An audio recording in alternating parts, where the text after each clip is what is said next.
All right, so welcome to the Health Arena. We're here, Dr. Arena here with Max, one of my good friends. There's a long history here, but real quick, basically what's going on is Max was a bodybuilder a couple years ago. He had a very bad shoulder injury. He tore his labrum, and then he re-tore his labrum because he didn't have proper nutrition to kind of stabilize that joint, to repair new tissue and regenerate. So now he knows how important nutrition is. So what we're doing is we're in his home, and we're gonna teach him how not only to now that he's healthy enough to train and to work out, we're gonna show him what he needs to be eating so he can build that muscle, and at the same time keeping that joint strong.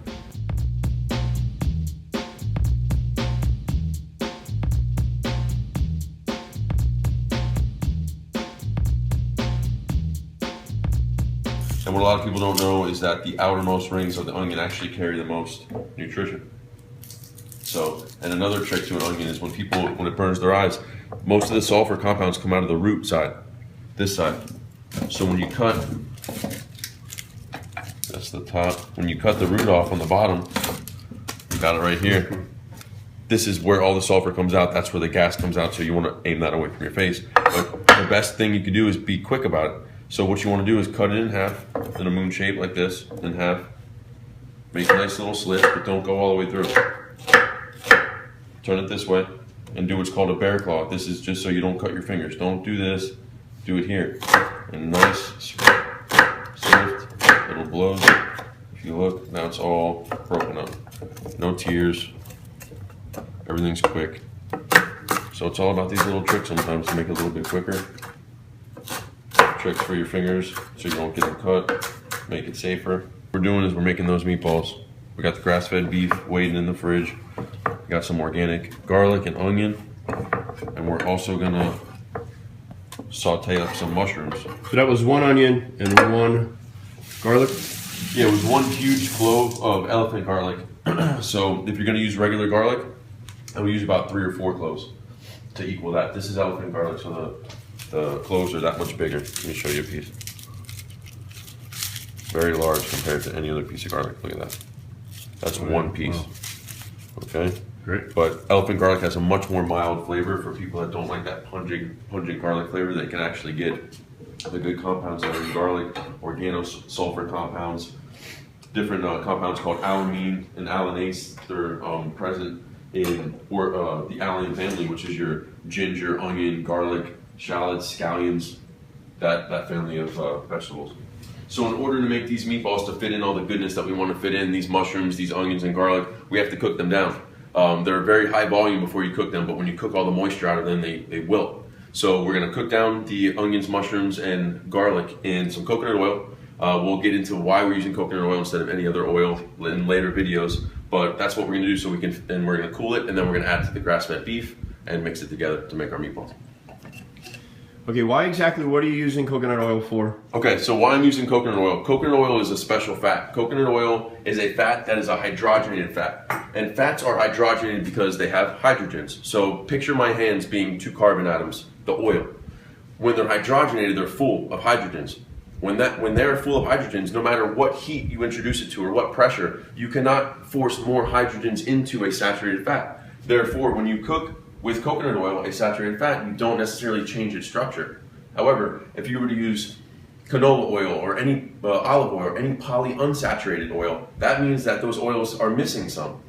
That means when you put it and introduce it to heat, you can force hydrogens into the structure and change the fat. It's now known as a hydrogenated fat, which is also known as a trans fat, which can lead to inflammatory precursors and endless different inflammatory diseases. Gotcha. How much are you using?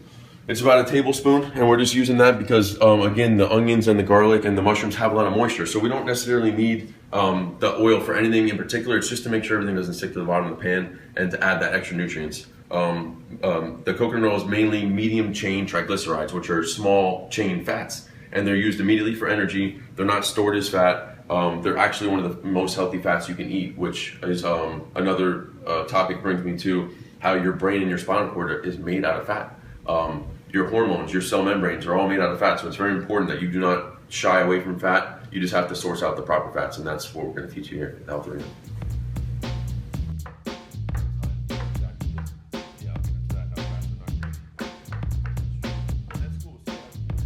Here we go. All right, so here's a quick tip of the day, how to cut herbs. This is a quick one. This one doesn't involve much thought, but here we are. We have a bunch of flat leaf Italian parsley. Now we can sit here and try to chop it as much as we can, but it would be smarter if we took it, we ball it, continue to spin it in the ball. Get it as tight as you possibly can, just like this. Do that bear claw I showed you. Get your fingers back, your tips of your fingers back, and just butt the knife up against your knuckles. And you're just gonna, every time you swipe now, you're gonna be hitting 100 leaves instead of 1 or 2. Continue to keep it tight. Just feed it through. And there you go. Chopped up. You don't have to sit there for 20 minutes slapping at the cutting board. That really was a quick tip. You got it. Go ahead and dump in the chopped mushrooms, onions, and garlic. Again, we're just trying to wilt these down a little bit so when we add them to the meat, the grass-fed bison, more can fit. So we're just trying to pack in that micronutrient density into the macros. That's Max, you know the worst part about doing these videos for the people watching? What? You can never smell. They can never smell what's going on. Like, Yeah, you it can does only smell good in assume. here.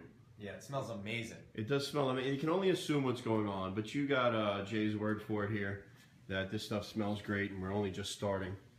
Like I said, we got glass here, but the Teflon, Max is making his moves. As you know, you can see he's using wooden spatulas, metal spatulas.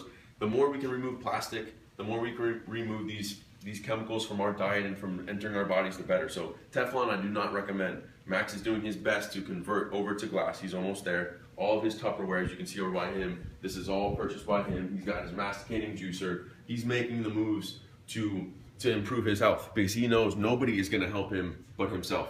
He has friends, he has family, but nobody is going to do it for him. He has to do it for himself. Attaboy, Max. Way to go.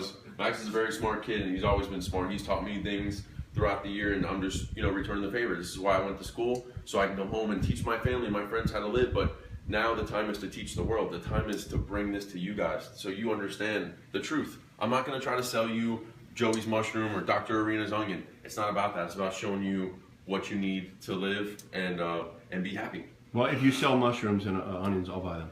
Yeah, I probably will. Eventually, it's getting to the point where it's very hard to trust where you're sourcing your fruits and vegetables. The best thing you can do is go to a local farmer's market, make friends with the woman or the man that's operating it, and get to know the farmers.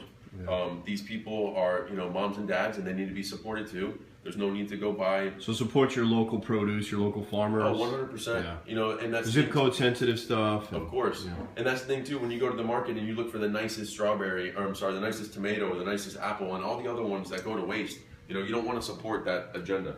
So we want to make sure all foods are being used and minimalize on waste. You think Max has enough spices here, Doc, or what? I think he's got everything he needs. Those spices that's his medicine. And if you guys notice, there's 2 rows there.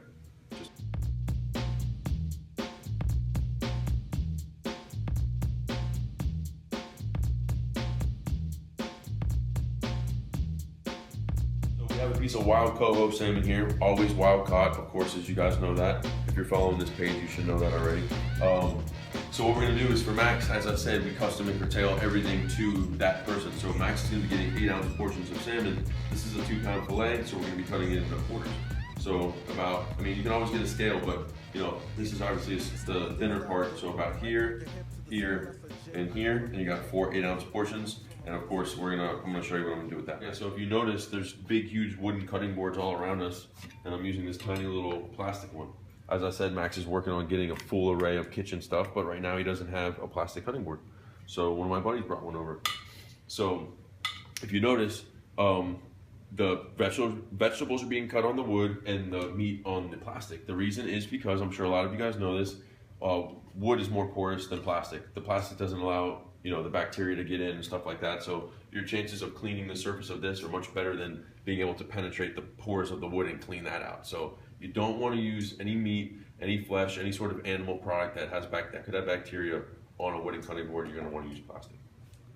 Another thing that people do that they necessarily shouldn't do, everyone has this inkling that they need to wash their meat, that they need to rinse their beef or their chicken or their fish under the sink. But think about it, the fish right now came from your refrigerator. It's about 30 degrees, 40 degrees. You're introducing it to 60-degree water. You're actually cooking it at a cellular level. Depending on how quick you get it into the burner, you're giving a chance for bacteria to manifest. It's not healthy. And at the same time, when you wash that piece of fish or that piece of beef, you don't see it, but it's spraying everywhere. You're getting bacteria all over the place. If you have children, if you have people around that area, they're susceptible to illness, due to that bacteria. So it's very important that you allow, you don't wash the fish off. You don't have to wash it off with water. You can clean it off with a blunt edge of a knife to make sure it has no scales or anything like that on it. So any bacteria is going to cook in while you're cooking it. Right. You don't want to rinse it off because basically you're just, it's an unnecessary step. So we took the skin off the fish, and what we have here is the salmon skin in the bag. So one of my good buddies, Jeff, you might know him. That's me. He has a couple Great Danes, big Great Danes. Any dog, would love this. You can do so many different things with this. You can cook it up, you can boil it up, you can add it to their food. But something that's great as a treat, what you do is you take the skin and you tie it into knots. You keep tying the skin into knots and make like these little bows out of it, and you put turmeric, black pepper, maybe some cinnamon, and you dehydrate it. And if you don't have a dehydrator, you put it in the oven. The lowest setting on a traditional oven is about 170 degrees. Drop it to 170 degrees, put that in on a pan, and bake them for about 10 minutes, and they become these crunchy treats. Great for the dog, very anti-inflammatory. Actually, the traditional diet of a dog. A dog shouldn't be eating dehydrated, chemically processed kibble in the first place, and we'll talk about that later. Oh, we're definitely getting into that. Yeah, Jeff already, he's an expert in raw dog food and raw diet and prey diet. We'll get into that eventually, but this is just a quick little tip I wanted to show you. We hate wasting stuff here in the health arena, so we're going to show you how to utilize every little bit. So that's what we're going to do with this. And my dogs are going to be happy. Very.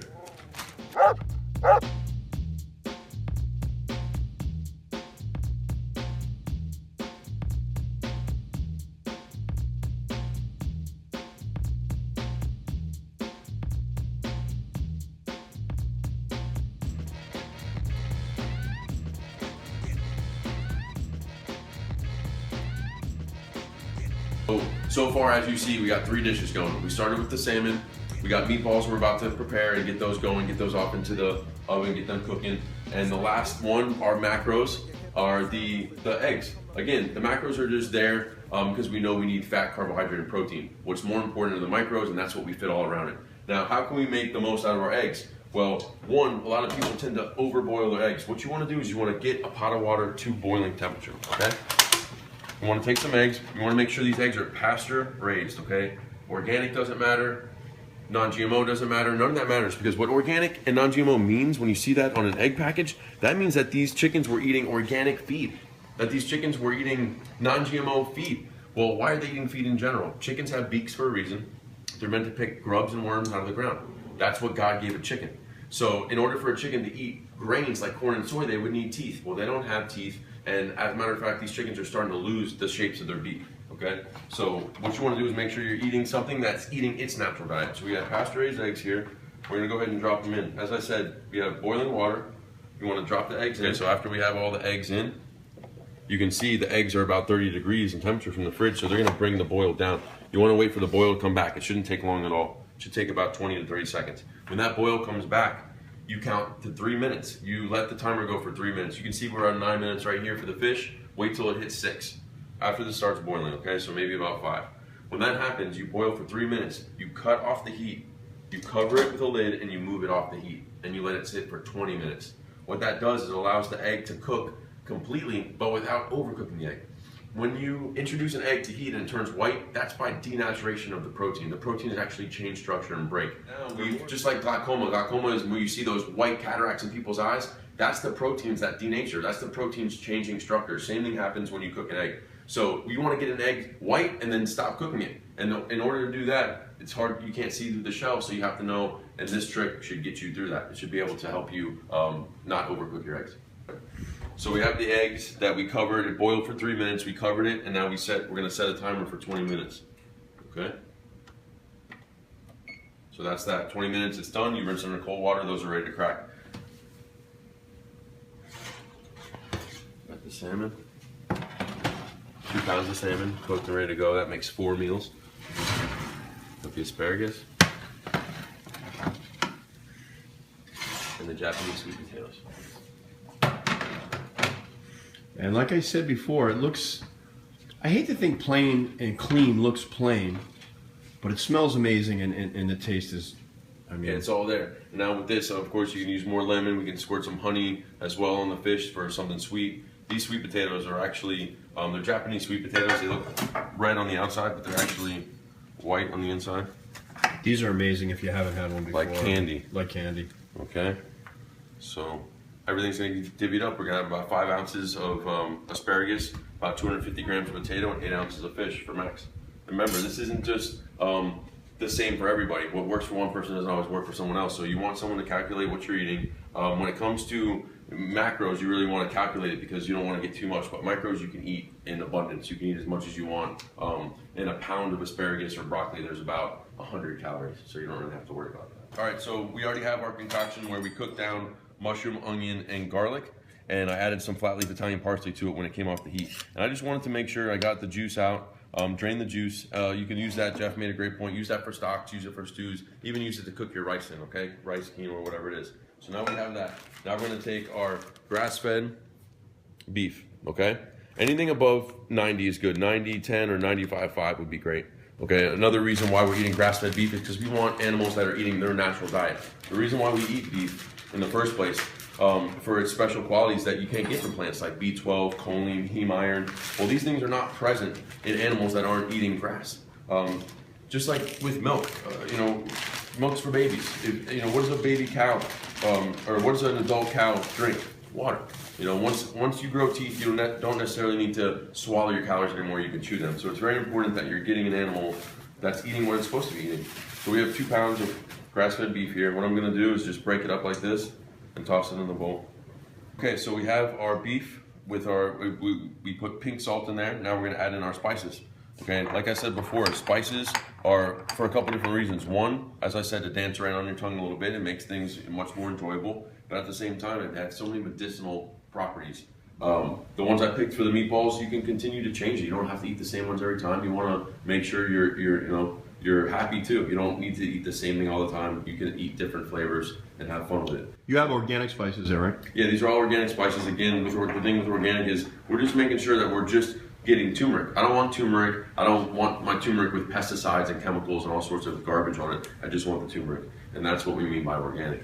So crushed red pepper, turmeric, cayenne, cumin, and garlic powder. The most medicinal on this little panel right here, probably the turmeric and the cumin.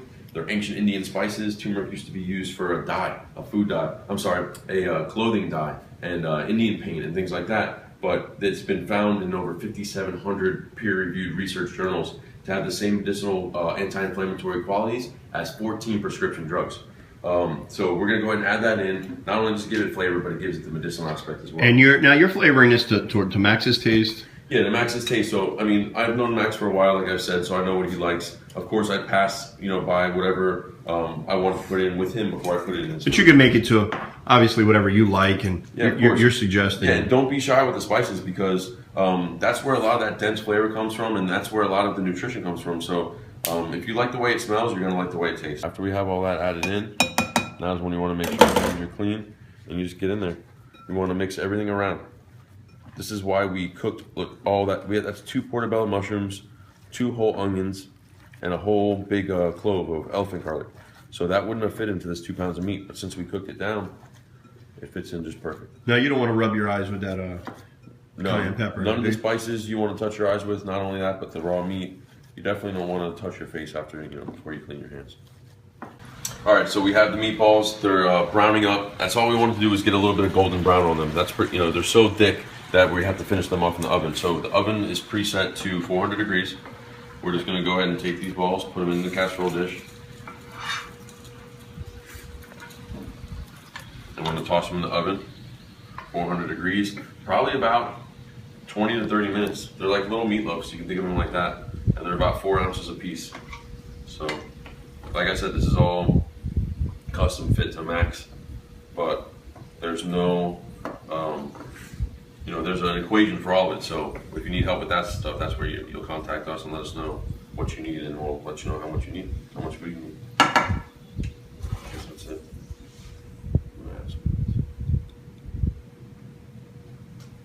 Look at the color, all those spices.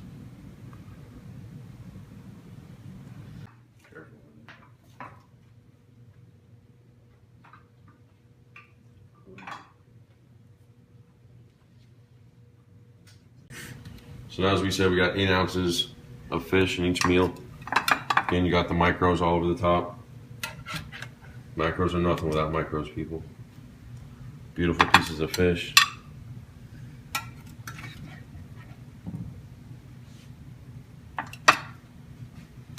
Everything organic.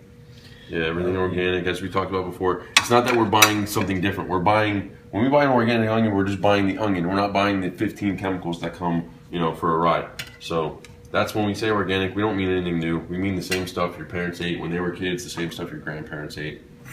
Yep. So now what you're seeing are the complete meals. You have the fish, of course, all the micros. We have the Japanese sweet potato and the roasted asparagus, and that's pretty much it. A little pink salt over everything. Let it cool down in the glass. This way you're not leaching any chemicals into your food.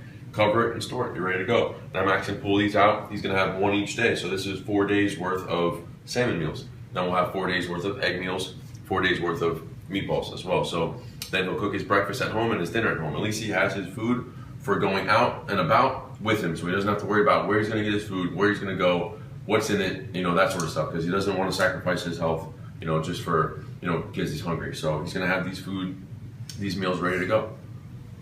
All right, guys, so that pretty much wraps everything up. What we did for Max is we made him 3 core meals, 3 meals that he can bring with him throughout the day. Not his breakfast. He can eat the breakfast here before he leaves the house. He takes his 3 meals with him, and he has them with him wherever he goes. Now, these foods are compiled not only for macros, as we always talk about, which everybody talks about, but also micros.